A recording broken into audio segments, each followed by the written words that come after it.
Every time they learned something new, excitement radiated off of Jinya at the thought of going to the human home planet. It had given them both much-needed hope. Now that they were here in orbit, the little one was hardly able to contain herself. For Grisha, it was all so much to take in. The last 3 hubs she had gone through had been dark and filthy freight stations with environments so choked with pollutants that they could only barely be classified as having life support.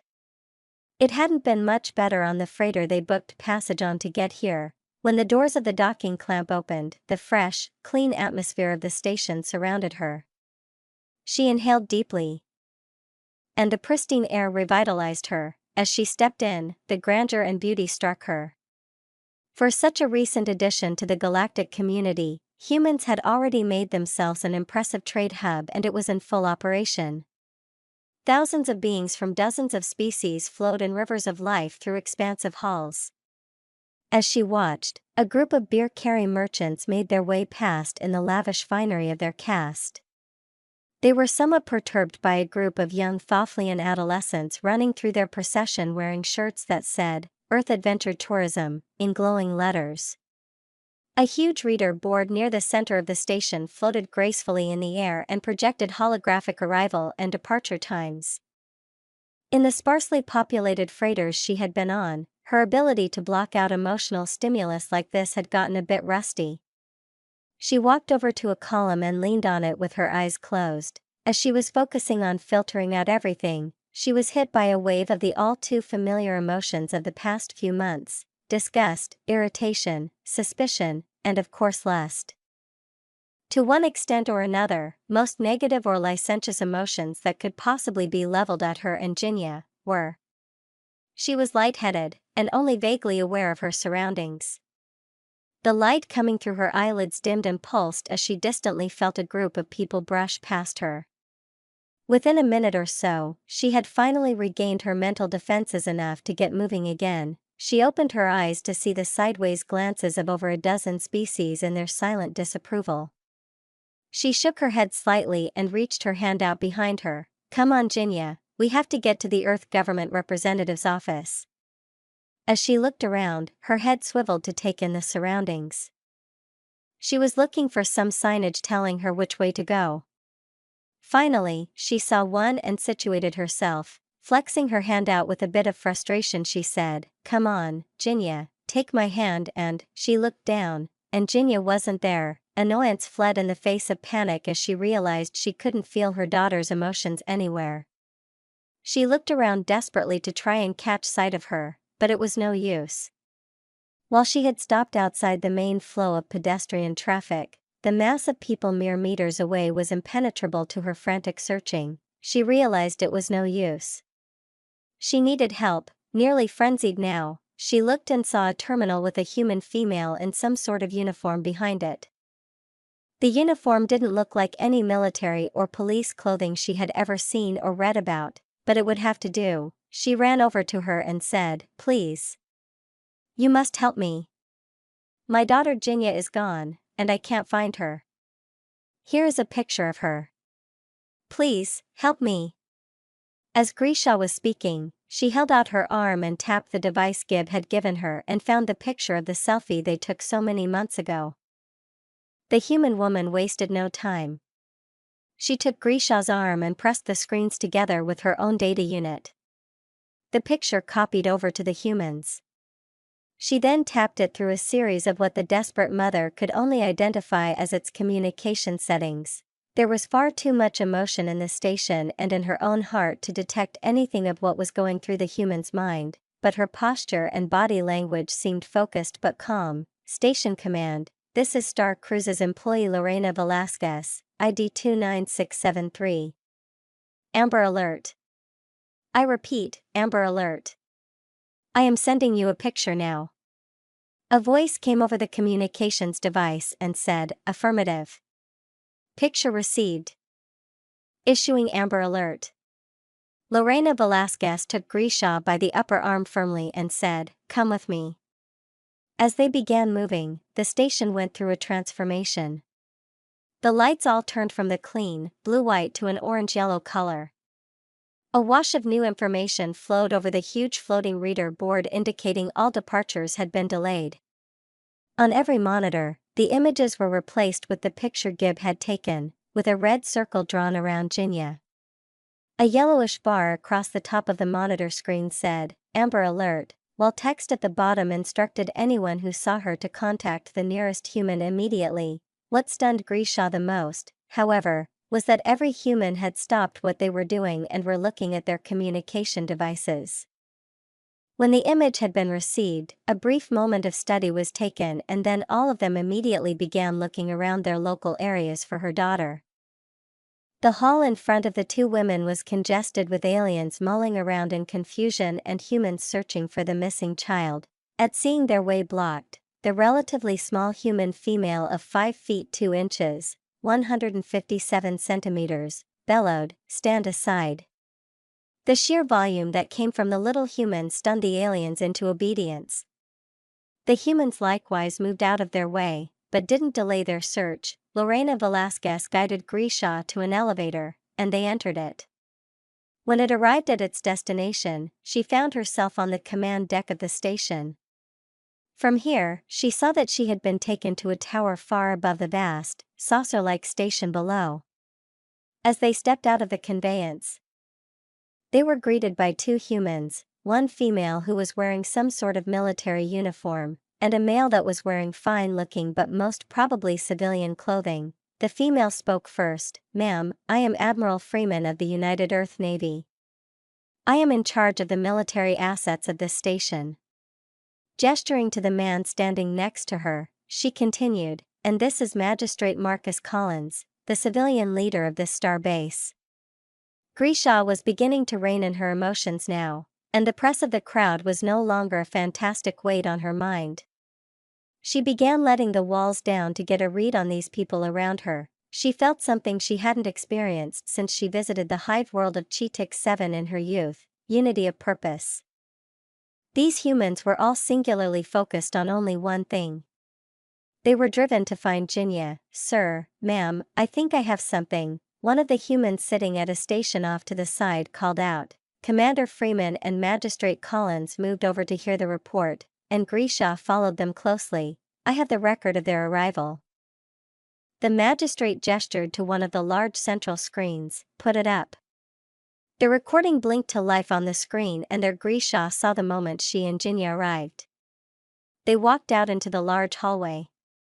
She saw herself waver a moment, then lean up against a column for support. The crowd turned heads toward her as she raised her hands to her temples in an attempt to focus. As she was doing so, a group of beings slightly bigger than an average human went by in a large group. They were all dressed in baggy brown robes and their faces were obscured by hoods. When the group had passed, Jinya was gone. "Find that group immediately and update the alert to include them," Collins said. "Yes, sir," one of the technicians said, and soon the image of the group of brown-robed creatures was sent out. They all stood in tense silence for a moment before, off to the left, a woman's voice called out, "I have reports from Quadrant 4, Level 16 that civilians in that area recently saw the group entering a docking tunnel. They said they heard what they thought may have been muffled screams." A brief moment later the man who first found the arrival footage said, "I have the record, 2 minutes ago, on screen now." Up on the screen, the image resolved to show the group of brown-clad creatures filing through a docking tunnel door. For the briefest moment, there was a flash of color among the pool of brown. The screen froze, and reversed. It stopped where the flash of color had been. The skilled technician then zoomed in and enhanced the image. There, clearly, was Jinya struggling to break free before being tucked back into the brown pool of robes. "The ship just undocked, sir, what do you want me to?"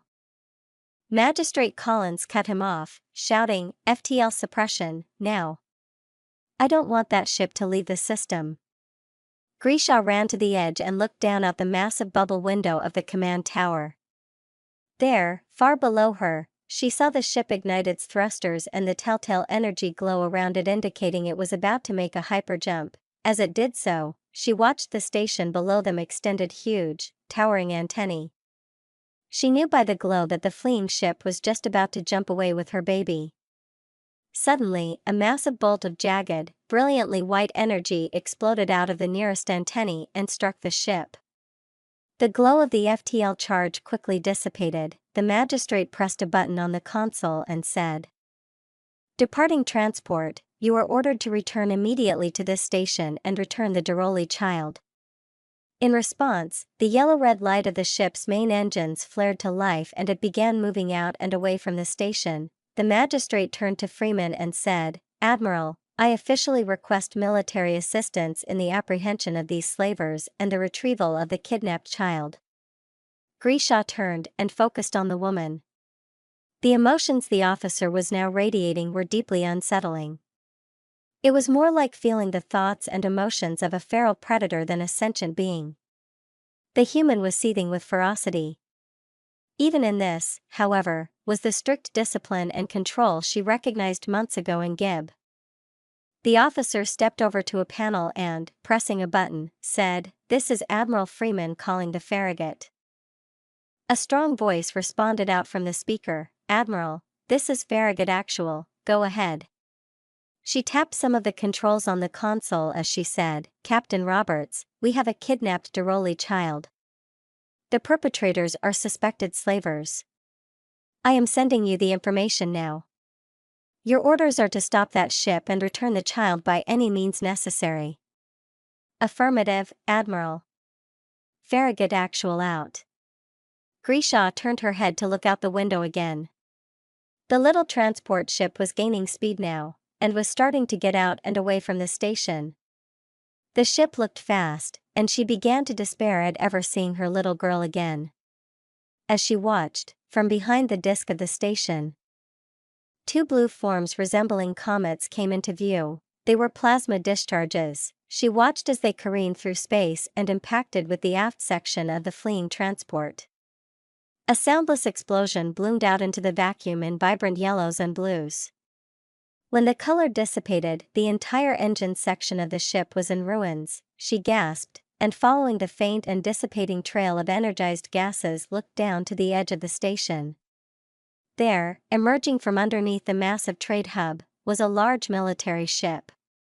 She recognized it from a video she saw as an Ajax-class frigate. It pierced through the void toward its prey and she saw smaller craft being launched. The little ships darted ahead, riding plumes of flame. The capital ship slowed as the smaller craft came into contact with the crippled transport. Moments passed by like days as Grisha fretted for the safety of her child. What was happening on the ship? Had Jinya been hurt? What was going on? She was so deep in her own thoughts that she hadn't sensed the approach of the admiral, and jumped when the other woman put her hand on her shoulder. She turned as the officer said, "It's over. The slavers that resisted have been killed, and the Marines are returning with your daughter now. Come with me and we will meet them at the gate." "Is she hurt?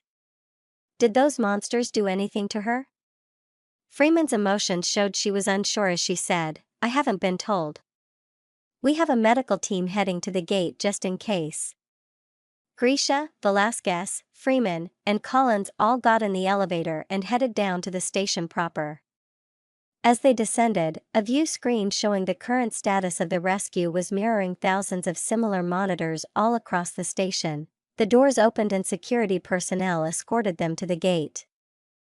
They could only wait, and watched through the viewport windows as one of the Marine boarding craft made its way carefully to the terminal. A crowd started gathering before they arrived, and now formed a press of people. There was a respectful space given to Grisha and her escort, and everywhere were feelings of concern. They were mostly humans, and Grisha felt a nearly overwhelming sense of gratitude toward them.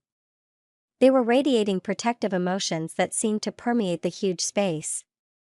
What she had known in Gibb those months ago she now felt in a tidal wave surging over her. Unlike when she first arrived, the station in this area had gone silent. The thud and clang of the securing clamp whispered through the walls. Soon after, she heard from behind the closed docking causeway door the heavy, rhythmic thudding of boots.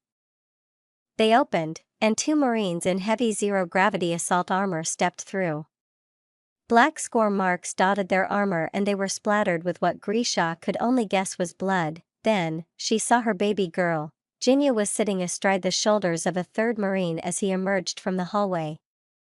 As she rode atop the hulking human warrior like a royal princess of a past age, she beamed a smile at her mother when she saw her. "Mommy!" she shouted. The Marine dropped to a knee then bowed to allow Jinya easy access to the ground. There was a rising swell of emotions from the crowd that matched Grisha's own. The room was practically vibrating with relief, satisfaction, and overwhelmingly, joy. As the two of them were reunited, the gathered press of humanity could no longer contain itself, and a great cheer erupted as they embraced. Grisha wept cleansing tears and held her daughter close. When she finally blinked the water from her eyes, she looked up to see the magistrate, commander, Marines, and Mrs. Velasquez standing there with her. They radiated satisfaction and gratification. Her voice choked in her throat as she asked, "Why? Why would you do this for us? We are the nobodies, the lowest of the low. Jinya and I are homeless refugees worth nothing to anyone as anything but slaves. Your actions must have cost you millions of credits, and you've put your lives at stake." Magistrate Collins smiled at her, and the warmth of his emotions matched the expression. "You can feel our emotions, can you not?" "Yes, I can." Widening his smile, he explained, "Then you know how it makes us feel to help those in need. We ask no more payment than that." "But," she pressed, "I have seen the intentions of others that offer help. Always present is the desire for compensation. How can you be so different?" When she had finished speaking, one of the Marines reached up and took off his helmet. She felt in him a deep pride in his actions. He put a hand gently on her shoulder. It was a strangely light touch for a being in heavy-powered armor. He looked into her eyes. She returned the look, and in that moment she knew they would do it all again, 100 times or more to protect her and Jinya. "We'll take care of you. Don't worry, you two are safe now." "You really mean it," she said vacantly, lost in his mind for a moment. Collecting herself and looking around at the crowd of humans, she exclaimed, "No peoples behave this way for one not of their own." The commander smiled with warmth that belied the primal intensity she was feeling and said, "We do."